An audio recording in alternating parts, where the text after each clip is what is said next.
Magandang umaga sa ating lahat. Ngayon ay January 7, 2024 at narito ang update ukol sa maging lagay ng panahon sa susunod na 24 oras.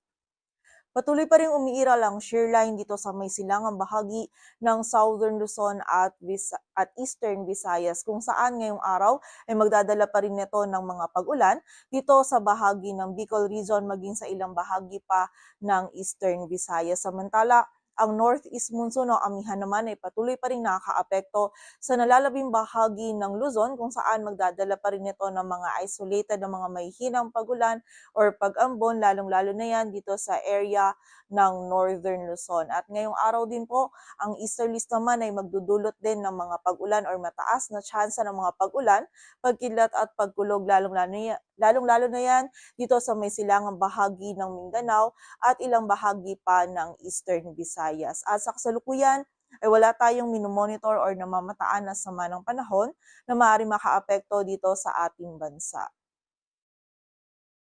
At para nga sa magiging lagay ng panahon ngayong araw ng linggo, maulap na kalangitan at mga kalat-kalat na pag-ulan, pagkilat at pagkulog ang mararanasan dito sa bahagi ng Bicol Region, maging sa Quezon dulot yan ng shear line. So pag-ingat po para sa ating mga kababayan dyan sa posibilidad ng mga pagbaha at pagguho ng lupa. Samantala, meron tayong mararanasan ng mga isolated na mga pag-ulan.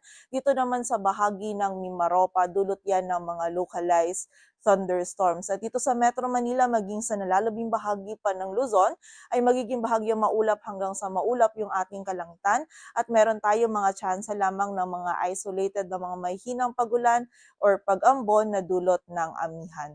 Agwat ang temperatura dito sa Metro Manila ay mula 24 to 30 degrees Celsius. Samantala sa bahagi naman ng Visayas at Mindanao ngayong araw, ang bahagi ng Northern Samar ay makakaranas din ng mga pag-ulan na dulot ng shear line, samantala yung nalalabing bahagi naman ng Eastern Visayas, maging ang Dinagat Island, Surigao del Norte at Surigao del Sur ay makakaranas din ng mataas na tsansa ng mga pag-ulan, pagkilat at pagkulog dulot yan ng easterly. So muli po, pag-iingat para sa ating mga kababayan sa posibilidad ng mga pagbaha at pagguho ng lupa. Samantala, dito naman sa nalalabing bahagi pa ng Visayas at Mindanao, maging dito din sa area ng Palawan ngayong araw ay makakaranas pa rin tayo ng mga isolated. Ito yung mga biglaan or mga panandaliang pag-ulan, pagkilat at pagkulog dulot naman yan ng mga localized thunderstorms. Agwat ang temperatura sa Cebu ay mula 26 to 31 degrees Celsius at sa Davao naman ay 26 to 33 degrees Celsius. At para naman sa lagay ng dagat baybayin ng ating bansa, wala po tayong nakataas na gale warning kaya malaya makakapalaot yung mga kababayan nating mangingisda pati na rin yung may mga maliliit na sasakyang pandagat.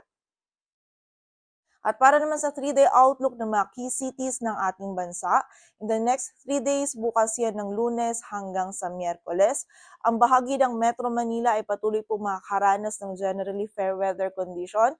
Maliban na lamang yan sa mga tsansa ng mga may hinang pag-ulan or pag-ambon by Monday and Wednesday dulot ng amihan at yung mga isolated naman ng mga pag-ulan, pagkidlat at pagkulog by Tuesday dulot ng mga localized thunderstorms. Agwan ng temperatura sa Metro Manila ay mula 23 to 32 degrees Celsius. Samantala sa bahagi naman ng Baguio City in the next 3 days ay patuloy lamang tayong makakaranas ng mga may hinang pagulan or pag-ambon at magiging malamig pa rin po yung panahon na dulot ng amihan.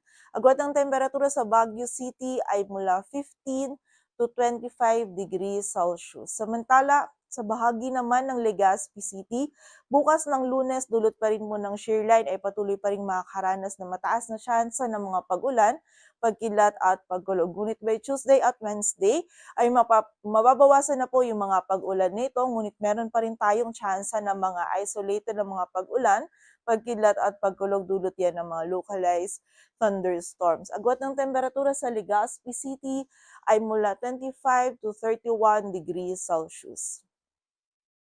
Samantala sa bahagi naman ng Visayas, partikular na yan dito sa Metro Cebu, Iloilo City at Tacloban City in the next 3 days, ay patuloy po tayong makakaranas ng bahagyang maulap hanggang sa maulap na kalangitan at meron lamang tayong mga tsansa nga nitong mga isolated na mga pag-ulan. Dito yan sa Metro Cebu at Iloilo City in the next 3 days.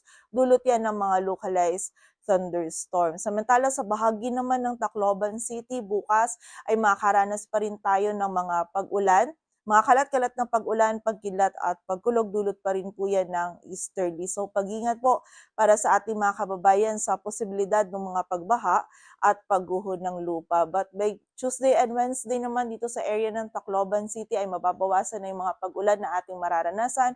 Ngunit meron pa rin yung mga biglaan at mga panandaliang pag-ulan, pagkilat at pagkulog, dulot yan ng mga localized thunderstorms. Agwat ng temperatura sa Metro Cebu ay mula 26 to 32 degrees Celsius. Sa Iloilo ay 26 to 31. Sa Tacloban City naman ay 25 to 31 degrees Celsius. Samantala sa bahagi naman ng Mindanao, partikular na nga yan dito sa Metro Davao, Cagayan de Oro City at Zamboanga City, in the next 3 days ay patuloy po tayong makakaranas ng generally fair weather condition. Maliban na lamang yan sa mga tsansa ng mga isolated na mga pag-ulan, dulot ng mga localized thunderstorms. And during severe thunderstorms, posible pa rin pong maging katamtaman hanggang sa malalakas yung mga pag-ulan na ating maranasan na maaari po itong magdulot ng mga pagbaha at pagguho ng lupa. So pag-ingat pa rin po para sa ating mga kababayan.